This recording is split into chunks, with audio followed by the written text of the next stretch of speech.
guys, in today's video I talk about how to fix Discord white screen problem. So the answer is easy. Just go to the settings and then scroll down to the apps section and then go to the search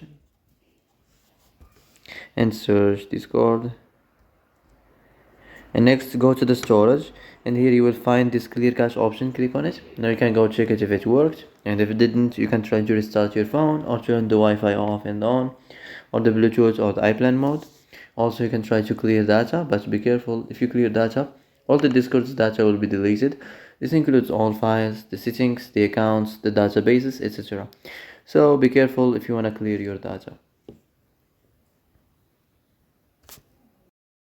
So that's it for today's video. I hope this is the answer you've been looking for. And if you like this video, don't forget to like and subscribe, and see you in the next video.